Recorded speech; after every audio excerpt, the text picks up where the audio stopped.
Work energy प्रमेय। यह work का अर्थ यांत्रिक कार्य से है। इस प्रमेय में वर्क एनर्जी यह यांत्रिक कार्य है और यह यांत्रिक ऊर्जा है। यांत्रिक ऊर्जा वास्तव में गतिज और स्थितिज ऊर्जा का संयोजन होती है। इसे सामान्यतः W बराबर डेल्टा K के रूप में लिखा जाता है। अब मान लीजिए कि कोई वस्तु किसी विशेष स्थान से प्रारंभिक वेग u के साथ चलना शुरू करती है और किसी क्षण पर उसकी वेग v हो जाती है। यह गति की तीसरी समीकरण है जिसे हम जानते हैं।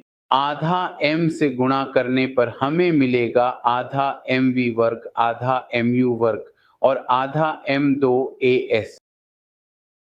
यह अंतिम गतिज ऊर्जा है, ये प्रारंभिक गतिज ऊर्जा है। और ये चीज m गुणा a, ये F बल है। बल गुणा विस्थापन, ये कार्य बन जाता है। अगर इस चीज को बाईं ओर ले जाए तो ये ऋणात्मक चिन्ह हो जाएगा और यहाँ हम समानता का चिन्ह लगा सकते हैं। कार्य गतिज ऊर्जा में परिवर्तन के बराबर है। ये है वर्क एनर्जी प्रमेय। किसी प्रणाली पर किया गया कार्य उसकी गतिज ऊर्जा में हुए परिवर्तन के बराबर होता है। जब किया गया कार्य धनात्मक होता है तो गतिज ऊर्जा बढ़ेगी। जैसे गुरुत्वाकर्षण के मामले में जब वस्तु नीचे आ रही होती है तो K बढ़ता है। गुरुत्वाकर्षण धनात्मक कार्य करता है। जब किया गया कार्य ऋणात्मक होता है तो K हमेशा घटेगा। यह प्रमेय हमेशा मदद करता है जब बल जटिल होता है।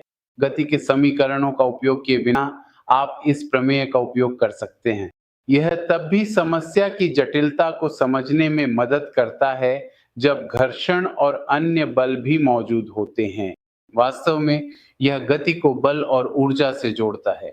यह तब भी लागू होता है जब बल स्थिर हों या जब परिवर्ती बल भी हों।